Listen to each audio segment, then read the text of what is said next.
ఒకప్పుడు ఇసుకలో ఆలు దిద్దుకునేవాళ్ళం. మనకి అక్షరాభ్యాసం కూడా ఇసుకలో నేర్పించేవాళ్ళు. ఆ తర్వాత పలకల్లోకి వచ్చేసింది.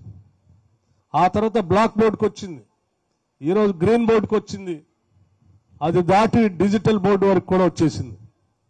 ప్రపంచం చాలా స్పీడ్గా వెళ్తా ఉంది. ఆ స్పీడ్ని మనం కూడా అందుకోవటం కోసం ఈ రాష్ట్ర ప్రభుత్వం ప్రణాళికలు రచిస్తుంది. దానికి కావాల్సిన బడ్జెట్ కూడా ఇస్తుందని చెప్తూ దాన్ని అందుకోవటం కోసం అధ్యాపక బృందం కూడా సిద్ధంగా ఉండాలని, ఇంగ్లీష్ మీడియం పాఠశాలల్లో పాఠాలు చెప్పేటువంటి అధ్యాపకులు సంపూర్ణంగా నైపుణ్యాన్ని అందిపుచ్చుకోవాల్సిందిగా, అవసరమైతే కోచింగ్ సెంటర్స్కి వెళ్లవలసిందిగా కూడా నేను విజ్ఞప్తి చేస్తా ఉన్నా. అట్లాగే ఈ కార్యక్రమాన్ని పుస్తకాలు పంపిణీ చేసే కార్యక్రమాన్ని దిగ్విజయంగా చేస్తూ బట్టల పంపిణీ కార్యక్రమాన్ని కూడా మహిళా సంఘాలకే ఇస్తాను. మహిళా శక్తులకి, మహాలక్ష్మిలాగా వాళ్ళు ఎదుగుతూ వాళ్ళ బిడ్డలను కూడా ముందుకు తీసుకెళ్లాలని చెప్పి మహిళా సంఘాలందరికీ విజ్ఞప్తి చేస్తూ నేను ముగిస్తా ఉన్నాను. నమస్కారం, ధన్యవాదాలు. Thank you sir. ఇప్పుడు గౌరవనీయులు మన స్థానిక శాసనసభ్యులు గౌరవనీయులు వ్యవసాయ శాఖ మంత్రివర్యుల్ని మాట్లాడవలసిందిగా కోరుతున్నాను. గౌరవనీయులు, ఈ పండుగ సమావేశ అధ్యక్షులు జిల్లా కలెక్టర్ గారు, గౌరవనీయులు ముఖ్య అతిథి రాష్ట్ర ఉప ముఖ్యమంత్రి గారు బట్టి గారు, జడ్పీ చైర్మన్ గారు, మేయర్ గారు, డిప్యూటీ మేయర్ గారు, ప్రియమైన అడిషనల్ కలెక్టర్ గారు, మున్సిపల్ కమిషనర్ గారు, కార్పొరేటర్లు, అదేవిధంగా డిఈఓ గారు, ఆదర్శ్ అధ్యక్షురాలు రజిత గారు, ప్రియమైన విద్యార్థులు,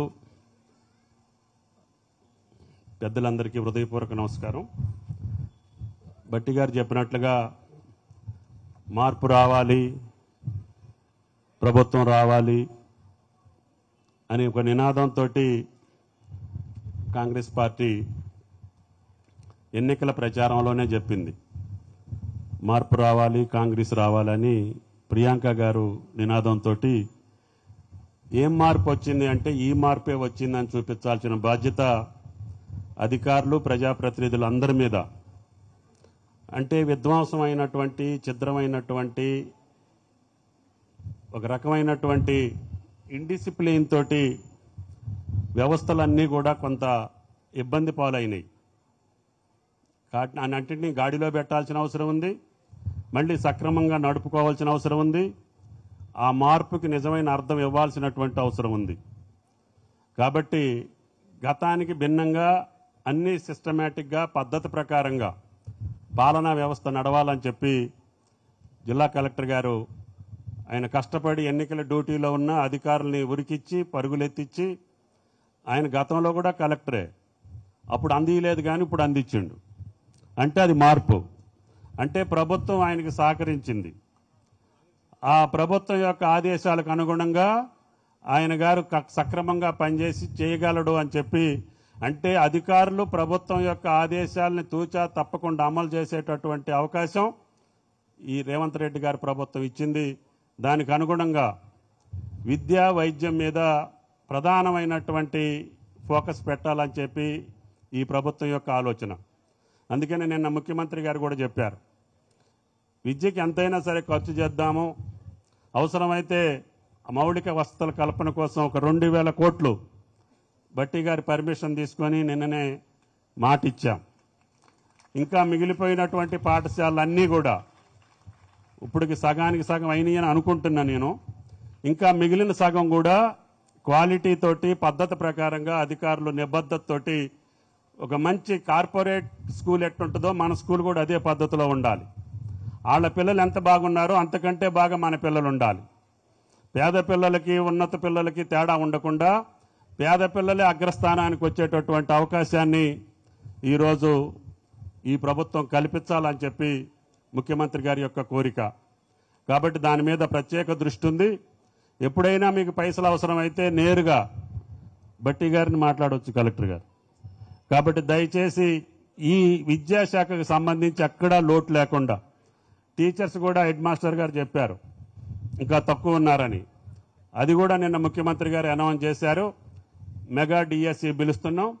సుమారు 10,000 మందిని తీసుకోవాలని చెప్పి రాష్ట్ర ప్రభుత్వం ప్రాథమికంగా నిర్ణయించింది. కాబట్టి దయచేసి ప్రభుత్వం యొక్క ఆలోచనకు అనుగుణంగా అధికార యంత్రాంగం ముఖ్యంగా విద్యా వైద్యం మీద ప్రత్యేక దృష్టి పెట్టి మౌలిక వసతుల కల్పనలో ప్రభుత్వం సహకరిస్తుంది. మీ యొక్క బాధ్యతల నిర్వహణలో మీరు కూడా సహకరించి ఈ ప్రభుత్వానికి ఈ 2 శాఖల పరంగా ముఖ్యంగా పేదలు, మధ్యతరగతి పిల్లలు, అనేక రకాలైనటువంటి కష్టాల్లో ఉన్నోళ్లే ప్రభుత్వ పాఠశాలలకి, ప్రభుత్వ ఆసుపత్రులకు వస్తున్నారు. కాబట్టి వాటిని వాళ్ళకి అందుబాటులో ఉంచడమే కాకుండా ఆధునిక విద్య, ఆధునిక వైద్యం కూడా వాళ్ళకి అందేటట్లుగా చూస్తే ప్రభుత్వ పాఠశాలలో చదివిన వాళ్లే ఉన్నత స్థానాల్లోకి వెళ్ళినటువంటి సంగతి మీ అందరికీ తెలుసు. కాబట్టి దయచేసి ఈ కార్యక్రమాన్ని నిర్వహించినటువంటి జిల్లా యంత్రాంగానికి, ప్రత్యేకంగా కలెక్టర్ గారికి ధన్యవాదాలు తెలియజేస్తా పంపిణీ కార్యక్రమాన్ని మొదలు పెట్టవలసిందిగా కోరుతున్నా. Thank you.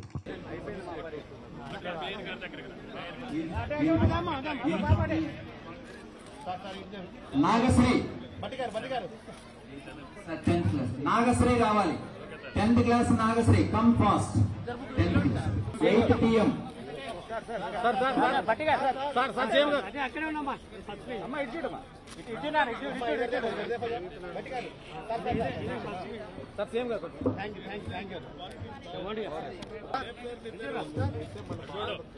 Yamini 7th.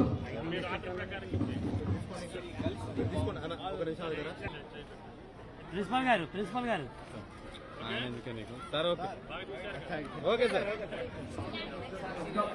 Primary school ఒక విద్యార్థి